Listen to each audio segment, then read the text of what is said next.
ప్రజా సేవకులు అంటే ఎమ్మెల్యేలు, ఎంపీలు ఏదైనా రాజకీయ పార్టీలో ఉండేవాళ్ళు ఎందుకు వచ్చావు ఈ పార్టీకి? లేదా ఎమ్మెల్యే గారు ఎందుకయ్యారు? ఎంపీగా, ఎమ్మెల్సీగా ఎందుకు మీరు ఈ ఇంట్రెస్ట్ చూపిస్తున్నారని అడుగుతుంటే పూర్వకాలం వాళ్ళంటే ప్రజా సేవ చేయడానికి మేము వచ్చాము. ఈ రాజకీయ పార్టీ ద్వారా ప్రజలకు సేవ చేయాలి. బడుగు బలహీన వర్గాల వారికి, అణగారిన ప్రజలకు వాళ్ళందరూ కూడా మేము సహాయం చేయగల దమ్ము ధైర్యం ఉంది. అందుకే మాకు ఇంట్రెస్ట్ ఉంది కాబట్టి మేము ఈ రాజకీయాల్లోకి వచ్చాము. రాజకీయ పదవులు ఆశించాము. ఎమ్మెల్యేలు, ఎంపీలు అయ్యాము అని చెప్పేసి అంటుంటారండి పూర్వం వాళ్ళందరూ కూడా.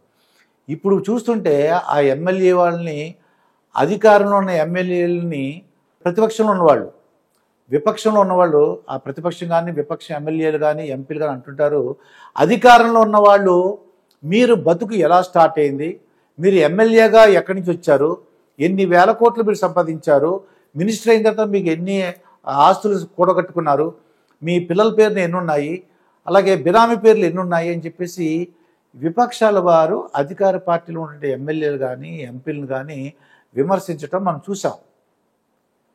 అలాగే అధికారంలో ఉన్న వాళ్ళు ఏమంటారు, ప్రతిపక్షంలో మీరున్నప్పుడు, ఇదివరకు అధికారంలో ఉన్నప్పుడు మీ కళ్ళు పచ్చకామరలోకి ఊరంతా పచ్చగా ఉన్నట్టు, మీరు అధికారంలో ఉన్నప్పుడు మీరు డబ్బులు సంపాదించుకున్నారు, మైన్స్ కానీ ఇసుక కానీ లేకపోతే మద్యం కానీ దాంట్లో సంపాదించుకున్న డబ్బుల్ని మేము కూడా అలాగ సంపాదించుకున్నాం మీరు అనుకుంటున్నారు అని చెప్పేసి అధికారంలో ఉన్న వాళ్ళు ప్రతిపక్ష ఎమ్మెల్యేలు కానీ ఎంపీలను ఉద్దేశించి అలా మాట్లాడుతుంటారు.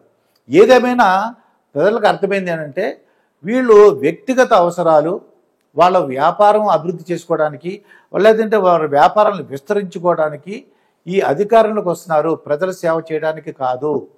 అది వంక పెట్టుకుని వీళ్ళ ప్రతిపక్షం కానీ లేదంటే అధికార పక్షం వాళ్ళు ఎవరైనా సరే వీళ్ళు వచ్చేది ప్రజల్ని మోసగించి, ప్రజలకు ఏదో ఒక రూపాయో ₹10 ఎంతో ఇచ్చి మిగతా ₹99 కూడా వాళ్ళు తీసుకుంటున్నారు, వాళ్ళు సంపాదించుకుంటున్నారు, వాళ్ళు అంటే వాళ్ళ యొక్క వ్యాపారం అభివృద్ధికి, దాని సంరక్షణకి, వాళ్ళ మీద కేసులు రాకుండా ఉండటానికి ఇలా రాజకీయం ఒక అండగా ఉంటుందని చెప్పేసి ప్రజలు కూడా కొంతమంది అనుకుంటున్నారు. అలాగే ప్రతిపక్షం వాళ్ళేమో అధికార పక్షం వాళ్ళు, అధికార పక్షం వాళ్ళు ప్రతిపక్షం వాళ్ళు విమర్శించుకుంటారండి. అయితే గోడ దూకటం ఎప్పుడు చేస్తారు? ఇది ఏదో దొంగతనానికి వచ్చి దొంగోళ్ళు ఎవరన్నా ఓనర్స్ లేచారనుకోండి, వెంటనే గోడ దూకి పారిపోతుంటారు. ఏదైనా తప్పు చేసినప్పుడు ఎవడైనా సరే గోడ దూకి పారిపోతుంటాడు. అలాగే వెస్ట్ బెంగాల్లో టీఎంసీ తృణమూల్ కాంగ్రెస్ ఒక ఎమ్మెల్యే బుర్వన్ ఎమ్మెల్యే జీబన్ కృష్ణ, ఆయన పేరు జీబన్ కృష్ణ, ఆయన గోడ దూకి పారిపోతుంటే ఈడీ అధికారులు, ఎన్ఫోర్స్మెంట్ డైరెక్టరేట్ అధికారులు ఆ గోడ దూకి పారిపోతున్న ఎమ్మెల్యేని పట్టుకోవడానికి వెంటపడితే ఎక్కడ పట్టుకున్నారు? పొలాల్లో పట్టుకున్నారండి. ఈ పొలాల్లోకి పరిగెడుతూ తన దగ్గర ఉన్నటువంటి సెల్ ఫోన్లు కూడా అక్కడ చెరువులో పడేసాడండి. ఎందుకు గోడ దూకి పారిపోయాడు, ఎందుకు సెల్ ఫోన్లన్నీ కూడా ఈ చెరువులో పడేశాడంటే అక్కడ ఏంటంటే ఒక పాఠశాలకు సంబంధించినటువంటి నియామకాలు జరిగాయండి. ఆ స్కూల్కి సంబంధించిన నియామకాలు కూడా వాళ్ళకి కావాల్సిన వాళ్ళకి, ఎవరైతే డబ్బులు ఇచ్చారో వాళ్ళకి నియామకాలు జరిపాడు. ఆ ఎమ్మెల్యే జీబన్ కృష్ణ అతను డబ్బులు తీసుకుని అవన్నీ కూడా అమ్మేసుకున్నాడు. కాబట్టి ఈడీ వాళ్ళు వచ్చి దాడి చేయడం మొదలుపెట్టారండి. ఇలాగా ఈడీ వాళ్ళ వస్తుందని తెలుసుకుని వెంటనే ఒక దొంగలాగా గోడ దూకి పారిపోవడానికి ప్రయత్నించాడు. అయినా వాళ్ళు వదలకుండా ఆ ఆఫీసర్లందరూ చేజ్ చేసి, సినిమాలో చూసినట్టు చేజ్ చేసి పట్టుకుని ఎక్కడ పొలాల్లో పట్టుకుంటే అతను దొరికాడు. ఆ జీబన్ కృష్ణ ఎమ్మెల్యే, అది బుర్వన్ కాన్స్టిట్యూన్సీ అండి, ఆ నియోజకవర్గం. మరి ఈ సెల్ ఫోన్లన్నీ కూడా నీటిలో పడేశాడు. అది మళ్ళీ దాని నుంచి వాళ్ళు తీసుకోవడం, దాన్ని స్వాధీనపరచుకోవడం జరిగింది. ఏదేమైనా ప్రజలు ఎన్నుకున్నటువంటి ఎమ్మెల్యేలు కానీ ప్రజా సేవకులుగా ఉండవలసింది ఒక దొంగలాగా పారిపోవటం అంటే ఇటువంటి అంటే మన తెలుగు రాష్ట్రాల్లో చూడలేదు, కానీ పట్టుబడటం అయితే జరిగింది.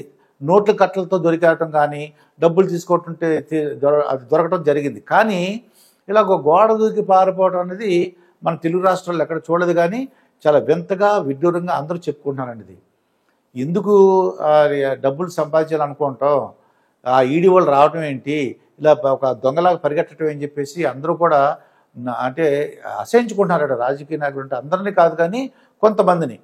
వాళ్ళు తిరిగే కార్లు ఏంటి, ఏంటి ఆ రేంజ్ ఓవర్లు ఏంటి, ఆ యొక్క పెద్ద పెద్ద కార్లు కొనుక్కోవడం ఏంటి, 2 కోట్లు 3 కోట్లు ఎలా వస్తున్నాయి, వాళ్ళ బతుకు ఎలా స్టార్ట్ అయింది, ఇలా విమర్శించారండి. కాబట్టి నేనేమంటానంటే ఎవరైతే ప్రజాసేవకు వచ్చారో ఎమ్మెల్యేలు కానీ ఎంపీలు కానీ సాధారణ జీవితం గడుపుతూ ప్రజల్లో ఉంటే మమేకమై ప్రజల యొక్క ఆ యొక్క ఇబ్బందులు వాళ్ళకు ఉన్నటువంటి ఏదన్నా కోరికలు అన్నీ తీరుస్తూ, అంటే ప్రభుత్వ పరంగా చట్టపరంగా అవన్నీ తీరుస్తూ మంచి పేరు తెచ్చుకోవాలి తప్ప ఈ డబ్బులు, ఈ కార్లు ఊరేగింపు, దర్పం, పెద్ద పెద్ద ఇళ్ళు నిర్మించుకోవడం, ఆ ఇల్లు మా హోమ్ టూర్ అని టీవీలో చూపించడం, ఇవన్నీ చేయకూడదని చాలామంది అంటే ఒక మేధావులు అంటున్నారండి.